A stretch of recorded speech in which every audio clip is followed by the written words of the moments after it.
Students हमारा सभी module में स्कोर आ जाता है लेकिन आईएलटीएस रीडिंग में स्कोर नहीं आता है। और मैं बताना चाहूँगा आईएलटीएस रीडिंग में भी पहले 2 पैसेज इजी होते हैं लेकिन थर्ड पैसेज में स्टूडेंट फंस जाते हैं, उनका स्कोर नहीं आता है, आंसर सही नहीं होते हैं। और थर्ड पैसेज में आने वाले जितने भी एग्जाम होने वाले हैं उसमें आपको मल्टीपल चॉइस काफी ज्यादा देखने को मिल सकते हैं, ब्लैंक्स देखने को मिल सकती हैं, उस डिफिकल्ट वाले येस नो नॉट गिवन भी देखने को मिल सकते हैं। तो आपको किसी भी प्रकार की मुश्किल ना हो, इसको दूर करने के लिए मैंने एक रियल एग्जाम पैसेज लिया और इसमें मैं आपको पूरा बताऊंगा कि आईडीपी वाले कौन से ऐसे सीक्रेट टिप्स यूज करते हैं जिसकी वजह से आपको आंसर्स नहीं मिलते। वीडियो थोड़ा सा लंबा है लेकिन बहुत ही ज्यादा आपके काम का वीडियो होने वाला। ध्यान से शुरू से लेकर अंत तक इस वीडियो को देखना। आइए हम वीडियो को स्टार्ट करते हैं। स्टूडेंट्स, ये जो पैसेज आपको स्क्रीन के ऊपर दिख रहा है ये 6 जुलाई को रियल एग्जाम में देखा गया है। सारे का सारा पैसेज आपको रियल एग्जाम में आया है। तो मैं आपको बताऊंगा कि आपको रीडिंग कैसे सॉल्व करनी चाहिए।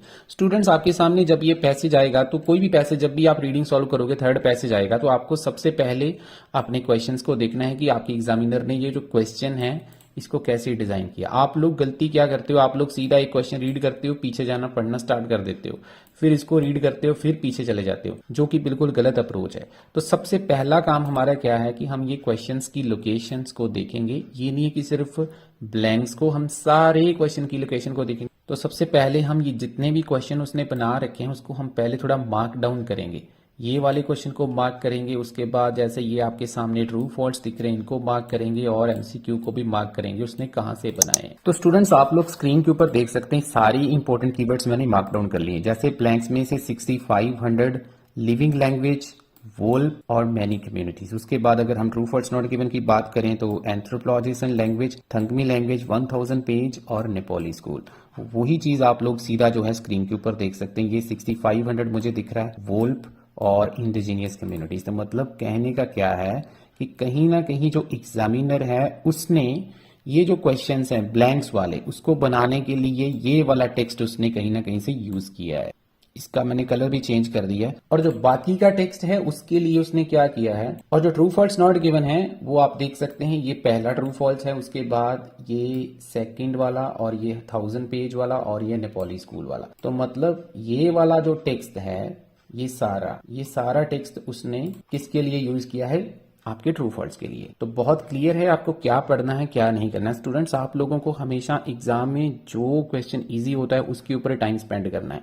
जो क्वेश्चन जैसे एमसीक्यू वगैरह है उसमें थोड़ा डिटेल में पढ़ना पड़ता है, डिटेल रीडिंग होती है तो उसमें टाइम ज्यादा कंज्यूम होता है। तो आप लोगों को टाइम में ध्यान में रखते हुए पहले वो क्वेश्चन सॉल्व करने हैं जिसमें आप लोगों की स्ट्रेंथ है। तो अभी हम रीडिंग करनी सॉल्व नहीं करेंगे, उससे पहले भी मैं आप लोगों को बताना चाहता हूं स्टूडेंट्स कि आप लोगों को एमसीक्यू जो है उसको भी आप थोड़ा मार्क डाउन कर सकते हैं कि एग्जामिनर ने क्या किया है। तो आप लोग देख सकते हैं ये जो सारा टेक्स्ट है, बाकी का बचा हुआ सारा टेक्स्ट, ये सारा उसने एमसीक्यू के लिए डिजाइन किया है। उसके बाद स्टूडेंट, हम अगर एमसीक्यू के पॉइंट्स को भी अगर अंडरलाइन करना चाहें तो वो भी हम कर सकते हैं। जैसे आपके सामने ये PhD on apostrophe in French है, उसके बाद ये 9th पैराग्राफ है, उसके बाद ये वॉल्फ प्रोजेक्ट है, ग्लोबलाइजेशन है और ये ट्यूरिंग जो है उसके सजेशंस हैं। जो राइटर होता है उसके सजेशन स्टूडेंट हमेशा लास्ट वाले पैराग्राफ में होते हैं, तो ये प्रोबेबली लास्ट में ही होना चाहिए। आप लोग ये वाले जो 2 कीवर्ड हैं, पीएचडी वाला और 9th पैराग्राफ, इसको थोड़ा फाइंड आउट कर सकते हैं। तो अगर हम थोड़ा सा दिमाग यूज करें तो ये पीएचडी वाला जो पार्ट है ये आपको यहाँ पे दिखाई दे रहा है। तो मतलब ये वाला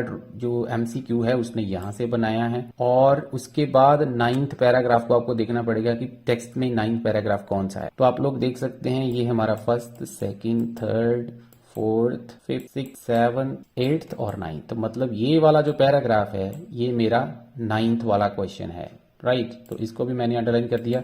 और ये हमारे पास ग्लोबलाइजेशन वाला जो क्वेश्चन था ये आपके सामने दिख रहा है। तो एक क्वेश्चन उसने यहाँ से बनाया है और बाकी एक जो लास्ट क्वेश्चन था उसको प्रोबेबली यहाँ से बनाया है, क्योंकि इसमें एक क्वेश्चन जो था वो वोल्फ है। तो वोल्फ जो है वो हमें समरी में दिखाई दे रहा है, तो कहीं ना कहीं उसने एक क्वेश्चन जो है उसको पीछे से बनाया है, बाकी सारे क्वेश्चन वो उसने आगे से बनाए। तो कितना इजी आपको लग रहा होगा कि क्या पढ़ना है क्या नहीं पढ़ना है। This is more important before you start solving your reading. अभी मैं आपके सामने इसका प्रैक्टिकल करके भी दिखाऊंगा। तो स्टूडेंट्स, अब हम सबसे पहले सॉल्व करेंगे ब्लैंक्स को। मैं आपके सामने स्क्रीन के ऊपर आ गया हूं, आप लोग देख सकते हैं। इसको क्वेश्चन को रीड करूंगा, देखूंगा क्वेश्चन की डिमांड क्या है। स्टूडेंट्स, मैं आपको बताना चाहता हूं जब भी आप लोग समरी को सॉल्व करते हैं तो आपके सामने ये 2 चीजें बहुत ज्यादा इंपॉर्टेंट होती है। एक आपका ग्रामर और दूसरा आपका सिनोनिम्स। जब भी आप ये जो ऑलरेडी आंसर्स दे रखे होते हैं तो आपको सिलेक्ट करना रहता है, तो वो काफी ज्यादा डिफिकल्ट होता है। तो आपको पहले ग्रामेटिकल पॉसिबिलिटी और उसके बाद सिनोनिम्स देखने हैं। तो चलिए हम इसको रीड करना स्टार्ट करते हैं। Of the world's 6500 living languages, about half of them are expected to be extinct. इसका मीनिंग ये है कि दुनिया में 6500 लैंग्वेजेस जिंदा हैं, उनमें से लगभग 50, ये हाफ के साथ उसने अबाउट लिखा हुआ है, वेरी इंपॉर्टेंट वर्ड। लगभग 50 मतलब नॉट 50% एग्जैक्टली, मतलब 50% से थोड़ी सी कम लैंग्वेजेस जो हैं वो खत्म होने वाली। Most of the world language are spoken by a dash of people.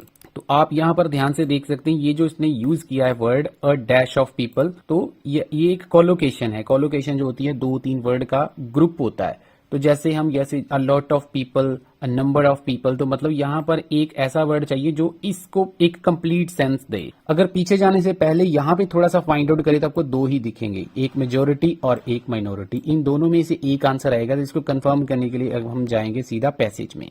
तो ये देखिए, इसको अगर हम रीड करते हैं तो इसने क्या लिखा हुआ है, in short 95% of the world languages are spoken by only 5% of the population. मतलब लैंग्वेजेस, ज्यादातर जो लैंग्वेजेस हैं दुनिया में वो सिर्फ 5% लोग ही बोलते हैं।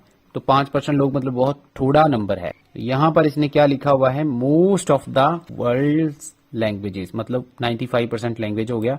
और कौन लोग बोलते हैं, बहुत कम लोग बोलते हैं, सिर्फ 5%। तो ये जो सिनोनिम है डी, इसका जो है वो एक करेक्ट आंसर आ जाएगा। और इसके साथ साथ मैं आपको कुछ रिजल्ट्स भी दिखा रहा हूँ स्क्रीन के ऊपर। ये हमारे रिजल्ट्स क्रैश कोर्स के हैं और प्रेडिक्शन पीडीएफ के हैं। ये देख सकते हैं आप स्टूडेंट्स के कितने अच्छे रिजल्ट्स जो हैं वो हमें सेंड कर रहे हैं। तो आप भी बिल्कुल ऐसे रिजल्ट एक्सपेक्ट कर सकते हैं। आपको नंबर दिख रहा है स्क्रीन के ऊपर। क्रैश कोर्स लेने के लिए आप हमारे साथ कॉन्टेक्ट कर सकते हैं। इसमें हमने सारा कुछ कवर किया हुआ है, 8 घंटे की वीडियोज हैं और साथ में आपको प्रेडिक्शन सारे मॉड्यूल्स की फ्री ऑफ कॉस्ट मिल जाएगी। 1500 का ये कोर्स रहेगा। ऑनलाइन क्लासेस के लिए भी आप हमारे साथ कॉन्टेक्ट कर सकते हैं। आपको मैं कुछ क्लिप्स दिखा रहा हूँ जो रीसेंट हमारे रिजल्ट्स आए हैं। और अपना दस्यो आइल्स ਦੇ ਵਿੱਚ ਕਿੱਦਾਂ ਤੁਹਾਡਾ ਸਕੋਰ ਆਇਆ ਵਾ?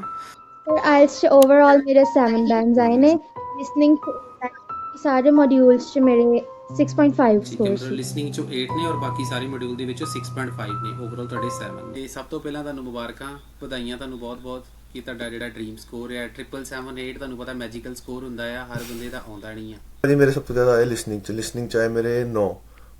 ਉਹਦਾ ਰੀਜ਼ਨ ਇਹੀ ਹੈ, ਜਿਹੜਾ ਤੁਸੀਂ ਮੋਡਿਊਲ ਪ੍ਰੋਵਾਈਡ ਕਰਦੇ ਸੀ ਉਹਨਾਂ ਦਾ ਜੇ ਤੁਸੀਂ ਧਿਆਨ ਰੱਖ ਲੋਗੇ और टिप्स एंड ट्रिक्स ਜਿਹੜੀ ਤੁਸੀਂ ਦੱਸੀਆਂ ਹੈਗੀ ਉਹਨਾਂ ਬੜਾ ਫਰਕ ਪੈਂਦਾ ਜੀ। आगे अगर हम इसको रीड करते हैं तो नेक्स्ट क्वेश्चन में इसने लिखा है, however professor Turing set up a project valve to prevent dash of the languages. मतलब जो प्रोफेसर ट्यूरिन है उसने एक वॉल्व नाम का कोई प्रोजेक्ट बनाया है to prevent dash of the languages. तो लैंग्वेजेस की कौन सी चीज को रोकने के लिए। तो सिमिलैरिटी वर्ड वैसे ही सूट नहीं कर रहा है, सिग्निफिकेंस, फंडिंग, एजुकेशन, ये वर्ड वैसे ग्रामेटिकली ही सूट नहीं कर रहे हैं। तो अगर आप थोड़ा सा दिमाग लगाएं तो मे बी थोड़ा बहुत हो सकता है ये डिफरेंस आपको लग सकता है कि शायद डिफरेंस ऑफ द लैंग्वेज और या फिर डिसअपीयरेंस ऑफ द लैंग्वेज। ये दोनों में से पॉसिबिलिटी हम कंफर्म करने के लिए जाएंगे पीछे। तो यहाँ पे अगर हम देखते हैं तो इसने लिखा, Mark Turin university professor has launched program to prevent the languages from the brink of extinction. Brink of extinction मतलब जो खत्म होने के किनारे पर है, उनको रोकने के लिए, खत्म होने से रोकने के लिए इसने ये प्रोजेक्ट बनाया है। तो यही हमारा यहाँ पे लोकेशन था कि क्या चीज प्रिवेंट करने के लिए लैंग्वेज की। तो खत्म होना मतलब डिसअपीयरेंस। तो सीधा सीधा यहाँ पे जो आंसर है वो जे आ जाएगा। नेक्स्ट क्वेश्चन को रीड करते हैं। This project provides the community with dash. ये जो प्रोजेक्ट है कम्युनिटी को क्या चीज देता है जिससे क्या होता है, to enable people to record their endangered language. तो आगे he is trying to encourage indigenous community. ये कम्युनिटी हमें यहाँ पे दिख रहा है, इसको मैंने अंडरलाइन कर लिया। तो क्या करने के लिए उसने ये दिया है उसको, to collaborate with anthropologists around the world to record, he calls oral literature through camera, voice recorder and multimedia। ये देखो, ये सारा चीजें बता रहा है कि वो कैसे कैसे उनको रिकॉर्ड कर सकते हैं। हमारा काम क्या था कि वो उनको क्या देता था, बाय अवॉर्डिंग ग्रांट्स। ठीक है जी, ग्रांट्स का मतलब है कि उनको वो पैसे देता था, इतने pound, that the project has secured this year. Yes, तो ई वाले प्रोजेक्ट ने इतने पाउंड उनको दिए। तो पाउंड को अगर हम थोड़ा सा रिफ्रेश करें यहाँ पर तो सीधा सीधा आंसर आपका जो है वो फंडिंग आ जाएगा। अगर आपको वीडियो स्टूडेंट्स अच्छा लग रहा है तो आप लोगों को मैं रिक्वेस्ट करूंगा इस वीडियो को जरूर लाइक कर देना और चैनल को सब्सक्राइब करना मत भूलना, क्योंकि ऐसी वीडियोज आपको कहीं नहीं मिलने वाली हैं। आपको हमारे चैनल के ऊपर हर बार जब भी एग्जाम होगा मैं एक इनिशिएटिव ले रहा हूं कि आपको पैसे सॉल्व करके दिखाऊं। नेक्स्ट पे चलते हैं, उसने लिखा है the oral tradition has great cultural dash. यहाँ पे मुझे चाहिए, क्या चाहिए यहाँ पे मेरे को चाहिए एक नाउन। कल्चरल क्या होता है, ओरल ट्रेडिशन की कल्चरल क्या चीज है। और यहाँ पर आप चीज नोटिस करेंगे, यहाँ पर फुल स्टॉप उसने दिया लिया, लेकिन नेक्स्ट वर्ड जो है वो कैपिटल है। इसका मतलब ये सेंटेंस यहाँ पे ही खत्म हो गया है, तो ये अलग सेंटेंस है एन इंपॉर्टेंट वाला। तो कल्चरल हमें क्या चाहिए, कल्चरल डिफरेंस चाहिए, कल्चरल एजुकेशन चाहिए, कल्चरल डाइवर्सिटी चाहिए, मेजोरिटी तो वर्ड नहीं आएगा, सिग्निफिकेंस चाहिए, सिमिलरिटी, बहुत सारे वर्ड मैच हो रहे हैं। इसको अगर हम रीड करते तो लिखा है for many of these communities the oral tradition is at heart of their culture. मतलब जो बहुत सारी कम्युनिटी है उनके लिए ओरल ट्रेडिशन जो है वो उनका एक पूरा कल्चर का एक दिल है। मतलब बहुत ज्यादा उनके लिए क्या चीज है, बहुत ज्यादा वो इम्पॉर्टेंट है उनके लिए। तो सीधा सीधा यहाँ पर इसका जो आंसर है वो बी आ जाएगा। हम चलते हैं अपने नेक्स्ट क्वेश्चन की तरफ। तो ये क्वेश्चन का मीनिंग है कि उनके बीच में क्या है, जो लोग बहुत कम लोग जो लैंग्वेज बोलते हैं, and the languages with celebrated written documents. जो उन कम्युनिटीज में सेलिब्रेटेड रिटन डॉक्यूमेंट्स के साथ लैंग्वेज एग्जिस्ट करती, उनके बीच में क्या है, उनके बीच में डिफरेंस है, एजुकेशन है, डाइवर्सिटी है। ठीक है जी, तो काफी हद तक एजुकेशन आप लोग थोड़ा चालाकी इसकी समझिए। दो जगह पे इसने एजुकेशन वर्ड यूज किया है, ई में भी और जी में भी, जी में भी और ई में भी। तो ये दोनों ही आंसर कहीं पे भी नहीं हो सकते, क्योंकि अगर आप एक आंसर लगाओगे तो आंसर जो आपका करेक्ट आंसर है वो तो एक ही है। तो अगर आप किसी ने ई लगा दिया, किसी ने जी लगा दिया, तो दोनों ही गलत है। तो मतलब ये एक ट्रैप है। तो अल्टीमेटली ये दोनों ही आंसर कहीं नहीं आने वाले हैं। ये सेंटेंस हमारे लिए इंपॉर्टेंट है। तो मैं आ गया हूं सीधा लोकेशन के ऊपर। ये सेंटेंस हमारे लिए इंपॉर्टेंट है, unlike the languages with celebrated written text. इसका क्या मतलब है कि जैसे रिटन टेक्स्ट वाली लैंग्वेज होती है वैसे नहीं होता है। अनलाइक का मतलब है वैसे नहीं होता है। किसके साथ, ये जो लैंग्वेजेस हैं इनमें जो थोड़ी कम्युनिटीज बोलती हैं, तो इनके साथ ऐसा नहीं होता। अनलाइक के ऊपर सारा आंसर उसने डिजाइन किया हुआ है। अगर आपको अनलाइक का मीनिंग क्लियर है तो आपको आंसर आराम से मिल जाएगा। तो सीधा सीधा इसका जो आंसर है वो डिफरेंस आ जाएगा। Students, true false not given में दो प्रकार की लैंग्वेज होती है। आप मेरी पुरानी वीडियोस देख सकते हैं। एक आपकी स्किमिंग लैंग्वेज होती है जो मैंने सिलेक्ट कर रखी है यहाँ पे, और एक होती है आपकी टारगेट लैंग्वेज। तो अगर हम पहला क्वेश्चन रीड करते हैं कि जो ट्यूरिन है उसने क्या आर्ग्यू किया था कि ये जो बंदे हैं एंथ्रोपोलॉजिस्ट और लिंग्विस्ट यूजुअली थिंक केयरफुली, ये बहुत ज्यादा डिटेल में सोचते हैं किसी भी एरिया को सिलेक्ट करने से पहले। तो अगर हम पीछे चलते हैं तो यहां से अगर हम इसको रीड करते हैं, ये हमारी लोकेशन है। ये सेंटेंस को हम स्टार्टिंग से रीड करना स्टार्ट करेंगे। तो एट रैंडम में लिखा हुआ है यहाँ पे, at random Turin choose a pinned document. It had happened belonged to Thangmi tribe, indigenous community to hill east Kathmandu and capital of Nepal. Many of the choices anthropologists who work on these traditional field. ये जो these traditional field है, इसका मतलब क्या है, ये जो पीछे उसने आपको ट्राइब्स वगैरह का बता रखा है, ये सारे को उसने आगे रेफर कर दिया। ये जो फील्ड है इनके ऊपर उनका जो काम है बहुत ज्यादा रैंडम होता है। तो रैंडम का मतलब क्या है कि वो बहुत ज्यादा सोचते नहीं है, किसी को भी उठा लेते हैं काम करने के लिए। वो जो रिसर्च प्रोजेक्ट कोई भी चूज करते हैं तो उसको रैंडमली उठाते हैं, कोई सोच समझ कर नहीं उठाते हैं। तो यहाँ पर सीधा सीधा जो आंसर है आपका कॉन्ट्राडिक्ट जा रहा है, तो आंसर इसका जो है वो आपका फॉल्स आ जाएगा। तो नेक्स्ट पे चलते हैं। नेक्स्ट में उसने लिखा, उसने क्या कंक्लूड किया था कि Thangmi language had few similarities with other languages. अगर आपको इसकी लोकेशन नहीं भी मिल रही है, आपने इसको छोड़ देना है। आपको ये 1000 वाला क्वेश्चन आप पहले सॉल्व कर सकते हैं। तो अगर हम इस टेक्स्ट को रीड करते हैं तो यहाँ पर हमें कहीं भी ये नहीं दिख रहा है कि जो थंगनी लैंग्वेज है उसमें ज्यादा सिमिलैरिटीज थी या कम सिमिलैरिटीज थी।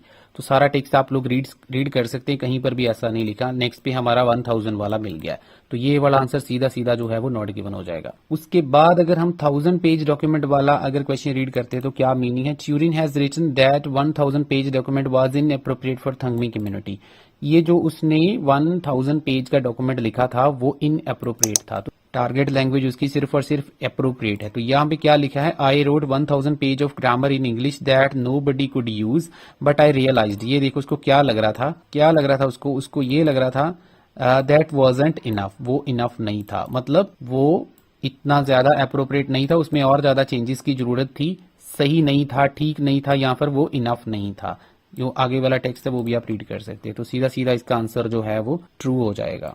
लास्ट क्वेश्चन को हम रीड करते हैं, उसमें क्या लिखा है, some Nepali school lack resources to devote language teaching. सबसे इंपॉर्टेंट वर्ड है आपका ये वाला वर्ड, लैक रिसोर्सेज। तो क्या वो जो नेपाल के स्कूल थे उनके पास रिसोर्सेज की कमी थी तो ट्रू हो जाएगा, अगर उनके पास कमी नहीं थी, उनके पास रिसोर्सेज थे तो फॉल्स हो जाएगा। अगर ऐसा नहीं बताया कि उनके पास कोई कमी थी या नहीं थी तो आंसर इसका नॉट गिवन हो जाएगा। यहां पर अगर हम इसको रीड करते हैं तो क्या लिखा है, many of the community members have taken to speak in Nepali. जी, बहुत सारे जो कम्युनिटी मेंबर उन्होंने नेपाली को बोलने के लिए चूज किया है। The national language taught in school, जो भाषा उनके स्कूल में पढ़ाई जाती है, एंड स्प्रेड थ्रू मीडिया, और मीडिया के थ्रू स्प्रेड की जाती है। And the community elders are dying without passing on their knowledge. तो सिंपल लिखा हुआ कि जो बहुत सारे उनके बड़े सीनियर हैं वो बिना नॉलेज को आगे पास किए ही मर जाते हैं। तो ऐसा हमारे पास कोई नहीं है कि उनके पास रिसोर्स कम थे टीचिंग के लिए या नहीं है, तो कुछ भी नहीं बताया हुआ है। तो this answer again should be not given. Hopefully students आप लोगों को वीडियो काफी ज्यादा इन्फॉर्मेटिव और मजेदार लग रहा होगा, आपको सीखने को भी बहुत कुछ मिला होगा। प्लीज जरूर इस वीडियो को लाइक और चैनल को सब्सक्राइब कर लेना। तो स्टूडेंट्स अभी आप लोग देखिए, मैंने ब्लैंक्स भी सॉल्व कर ली हैं और मैंने ये जो ट्रू फॉल्स नॉट गिवन वो भी सॉल्व कर लिए, और मैंने एग्जामिनर के दिमाग को रीड कर लिया कि उसने क्वेश्चंस को कैसे डिजाइन किया है। ये वाला टेक्स्ट उसने यूज कर लिया है, और ये जो रेड टेक्स्ट आपको दिख रहा है यहां तक नॉलेज तक, तो ये वाला टेक्स्ट भी उसने सारा यूज कर लिया है दोनों टाइप के क्वेश्चन करने के लिए। अब जो टेक्स्ट हमारे पास बचा है उसमें से भी आपके पास लोकेशंस आपको पता है कहां पर है, क्या चीज है। तो आपको सबसे पहले वो वाला एमसीक्यू सॉल्व करना है जिसकी लोकेशन आपको आराम से मिल रही है। तो यहां पर मेरे को ये वाले की लोकेशन मिल रही है, तो इसको रीड करते हैं क्या कह रहा है वो। तो यहां पर ये क्वेश्चन में क्या कह रहा है, व्हाई डज ट्यूरिन से पीपल डू पीएचडी। वो क्या कहते हैं कि लोग पीएचडी कर लेते हैं, अपोस्ट्रॉफी जो है फ्रेंच में अपोस्ट्रॉफी के लिए पीएचडी कर लेते हैं, उसके बारे में वो क्यों कहता है ऐसा। तो ये उसने 4 ऑप्शंस दे रखी हैं, पहले हम वहां पे जाएंगे और देखेंगे इनमें से बेस्ट ऑप्शन क्या हो सकता है। ये उसने लिखा है, people do PhD on apostrophe in French yet we still don't know how many languages are spoken. कहता लोग पीएचडी कर लेते हैं लेकिन फिर भी हमें नहीं पता कि कितनी लैंग्वेजेस जो हैं वो बोली जा रही हैं। तो यहाँ पर वो क्या चीज कहने की कोशिश कर रहा है, he believes that researcher have limited role in research of language. बिल्कुल, तो ये साफ साफ आंसर है कि रिसर्चर जो है उनका लिमिटेड रोल है। कैसे, क्योंकि उसने बोला कि जो रिसर्चर है पीएचडी कर लेते हैं। पीएचडी करने का मतलब वो बहुत एडवांस लेवल की पढ़ाई कर लेते हैं, लेकिन फिर भी वो जो है बता नहीं पाते, फिर भी हमें नहीं पता कि कितनी लैंग्वेजेस बोली जाती हैं। तो ये उनका रोल बहुत ज्यादा वो लिमिटेड है। बाकी जो ऑप्शंस हैं वो कुछ भी आपको नहीं मिलेंगी। आप चाहे तो ये वाला पैराग्राफ अगर आपको टाइम मिले तो आप रीड कर सकते हैं, राइट। तो इसका आंसर ये आ जाएगा। तो स्टूडेंट अभी जो बाकी के क्वेश्चन बचे हुए हैं ना, उनमें से आपको डिसाइड करना है कौन सा क्वेश्चन पहले करना है, कौन सा क्वेश्चन बाद में करना है, क्योंकि इसमें कुछ क्वेश्चन होंगे जो टाइम कंज्यूमिंग है। आपके लिए टाइम ज्यादा इंपॉर्टेंट है जब आप लास्ट क्वेश्चन सॉल्व कर रहे होते हैं, लास्ट पैसेज। तो वोल्फ प्रोजेक्ट जो है उसको, उसमें से हमने समरी में भी सारा कुछ पढ़ा हुआ है, तो हम सीधा समरी में जाएंगे और देखेंगे उसने वोल्फ प्रोजेक्ट को क्यों बनाया हुआ। तो अगर आप यहां से रीड करें, हाउएवर द प्रोफेसर, ये जो था इसने सेटअप क्यों किया था, रोकने के लिए। और आगे उसने लिखा था ये प्रोजेक्ट लोगों को फंडिंग देता था, राइट। तो अगर हम इसकी ऑप्शंस रीड करें तो क्या है, it would not raise enough fund to achieve aims. ये तो बोल रहा है कि फंडिंग देगा। अभी जो हम ब्लैंक्स पढ़ के आए हैं तो मतलब ये वाला ऑप्शन सीधे सीधे क्रॉस हो जाएगा। उसके बाद ये लैंग्वेज को जिंदा रखने में हेल्प करेगा, ये मे भी आंसर हो सकता है। और यहाँ फिर बहुत सारे लोग इसको एक्सेप्ट कर लेंगे, ऐसा हमने नहीं पढ़ा है। यहाँ फिर उसने ये लिखा था कि उसने एंडेंजर्ड लैंग्वेज को प्रोटेक्ट करने के लिए ये इसका चांस लिया था। या फिर उसने ये बोला कि it has chance to succeed to protect the language, मतलब ये जो प्रोजेक्ट है शायद ये बचा सकता है एंडेंजर्ड लैंग्वेज को। तो यहां पर अगर हम रीड करें तो सिंपल उसने प्रोटेक्ट करने की ही बात करी थी। तो सिंपल हमारा जो आंसर है वो बिना पढ़े आपको जो है वो डी आंसर जो है आपको मिल जाएगा, राइट। तो ये कि 2 आंसर मैंने चुटकियों में सॉल्व कर लिए। अब मेरे पास ये जो 2-3 क्वेश्चन बचे हैं, इसके ऊपर अगर आपके पास टाइम हो तो आप लोग रीड कर सकते हैं, अदरवाइज आप थोड़ा गैस वर्क भी कर सकते हैं, क्योंकि आपको ये आंसर ए मिल चुका है और ये डी मिल चुका है। अगर आप तीनों के बी भी कर देते हैं या तीनों के सी भी कर देते हैं तो भी 100% आपका आंसर एक सही हो जाएगा, 2 भी सही हो सकते हैं। तो ऐसे आपको स्टूडेंट दिमाग से काम लेना। फिर भी मैं आपको सॉल्व करके दिखा देता हूं। तो अभी हम थोड़ा सा ये ग्लोबलाइजेशन वाले को थोड़ा रीड करते हैं। ग्लोबलाइजेशन वाले में इसने क्या बोला हुआ है, इसने क्या लिखा है, Turin believe the fate of the world endangered language is not sealed and globalisation is not necessarily the nefarious preparation of evil it is often presented to be. ये सिंपल बात ये कहना चाहता है कि ग्लोबलाइजेशन जिम्मेदार नहीं है चाहेगी, उसको माना जाता है कि ग्लोबलाइजेशन जिम्मेदार है लैंग्वेज जो एंडेंजर्ड हो रही हैं, खतरे में जा रही हैं। I call the globalisation the paradox, मतलब ये ग्लोबलाइजेशन को उल्टा मानता है। On the other hand globalisation, यहाँ पर ना सिंपल सा आपको बताना चाहूँ, अगर आप सिर्फ और सिर्फ डिस्कोर्स मार्कर को अंडरलाइन कर लो ना तो आपको आंसर जो है वो मिल जाएगा बिना कुछ भी एफर्ट्स लगाए। तो ये देखिए ऑन दी अदर हैंड, फिर से ऑन दी अदर हैंड, फिर ऑल्सो, तो मतलब ये कहीं ना कहीं एक चीज के दो पहलुओं को रखने की कोशिश कर रहा है। तो हमें यहां पर देखना है कि इनमें से अगर आपके पास थोड़ा टाइम कम है तो आप यहां से थोड़ा गेस कर सकते हैं कि दो चीजों को वो कंपेयर करने की कोशिश कर रहा है। तो may be advantages and disadvantages वाला आंसर जो है आपको आराम से मिल जाएगा। आप डिटेल में पढ़ना चाहें तो पॉज करके वीडियो को रीड कर सकते हैं। उसके बाद अगर हम बात करें इसके सजेशंस की, ये जो सजेशन इसने दे रखे हैं, क्या सजेशन दिया है कि हमें दूसरी लैंग्वेज सीखनी चाहिए, हमें एक आइडेंटिटी होनी चाहिए और मॉडर्न सोसाइटी को लैंग्वेज लूज होने से बचाना चाहिए, या फिर जो है वो हमें join the race to protect as many languages. अगर हम इसको लास्ट में रीड करते हैं तो इसने साफ साफ लिखा हुआ they need to be reminded that it is not good to speak their own language, मतलब उनको याद रखना जरूरी है कि ये कोई जरूरी नहीं है कि उनको अपनी भाषा ही बोलनी है। I think we can keep them to do that, हम उनको ऐसा करवा सकते हैं।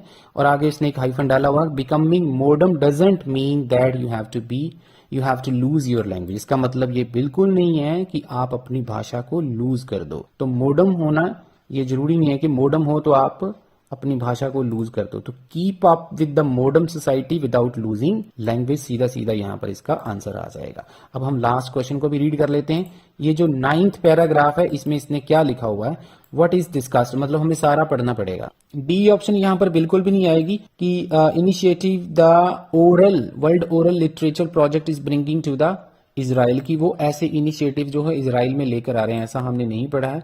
The method of research have improved language restoration, ऐसा भी हमने बिल्कुल नहीं पढ़ा, ये भी हम कट कर देंगे। ए वाला ऑप्शन आप थोड़ा सा रीड करें तो यहाँ पे लिखा हुआ है forces driving people to become endangered language can survive. Yes, तो फोर्सेस जो हैं उनको ड्राइव कर रही हैं लोगों को कि वो विश्वास रखें कि लैंग्वेज को हम सर्वाइव कर सकते हैं। तो ऐसा ही इसने यहाँ पे बोला हुआ, ये जो फोर्सेस है स्टार्टिंग में जो इसने बोला कि स्ट्रगल वगैरह होने के बावजूद भी बहुत सारी हिस्टोरिकल एग्जाम्पल्स हैं कि लैंग्वेज की रिस्टोरेशन जो है वो पॉसिबल है। और इसके साथ साथ मैं आपको कुछ रिजल्ट्स भी दिखा रहा हूँ स्क्रीन के ऊपर। ये हमारे रिजल्ट्स क्रैश कोर्स के हैं और प्रेडिक्शन पीडीएफ के हैं। ये देख सकते हैं आप स्टूडेंट्स के कितने अच्छे रिजल्ट्स जो हैं वो हमें सेंड कर रहे हैं। तो आप भी बिल्कुल ऐसे रिजल्ट एक्सपेक्ट कर सकते हैं। आपको नंबर दिख रहा है स्क्रीन के ऊपर, क्रैश कोर्स लेने के लिए आप हमारे साथ कॉन्टेक्ट कर सकते हैं। इसमें हमने सारा कुछ कवर किया हुआ है, 8 घंटे की वीडियोज हैं और साथ में आपको प्रेडिक्शन सारे मॉड्यूल्स की फ्री ऑफ कॉस्ट मिल जाएगी। 1500 का ये कोर्स रहेगा। ऑनलाइन क्लासेस के लिए भी आप हमारे साथ कांटेक्ट कर सकते हैं। आपको मैं कुछ क्लिप्स दिखा रहा हूं जो रीसेंट हमारे रिजल्ट्स आए हैं। और अपना दस्यो आइल्स ਦੇ ਵਿੱਚ ਕਿੱਦਾਂ ਤੁਹਾਡਾ ਸਕੋਰ ਆਇਆ ਵਾ?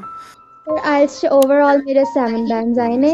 ਲਿਸਨਿੰਗ ਸਾਰੇ ਮੋਡਿਊਲਸ 'ਚ ਮੇਰੇ 6.5 ਸਕੋਰ ਸੀ। ਲਿਸਨਿੰਗ ਚੋਂ 8 ਨੇ ਔਰ ਬਾਕੀ ਸਾਰੇ ਮੋਡਿਊਲ ਦੇ ਵਿੱਚੋਂ 6.5 ਨੇ। ਓਵਰਆਲ ਤੁਹਾਡੇ 7 ਨੇ। ਸਭ ਤੋਂ ਪਹਿਲਾਂ ਤੁਹਾਨੂੰ ਮੁਬਾਰਕਾਂ, ਵਧਾਈਆਂ ਤੁਹਾਨੂੰ ਬਹੁਤ-ਬਹੁਤ ਕਿ ਤੁਹਾਡਾ ਜਿਹੜਾ ਡ੍ਰੀਮ ਸਕੋਰ ਹੈ 778। ਤੁਹਾਨੂੰ ਪਤਾ ਮੈਜੀਕਲ ਸਕੋਰ ਹੁੰਦਾ ਆ, ਹਰ ਬੰਦੇ ਦਾ ਆਉਂਦਾ ਨਹੀਂ ਆ। ਜੀ ਮੇਰੇ ਸਭ ਤੋਂ ਜ਼ਿਆਦਾ ਆਏ ਲਿਸਨਿੰਗ ਚ ਆਏ ਮੇਰੇ 9।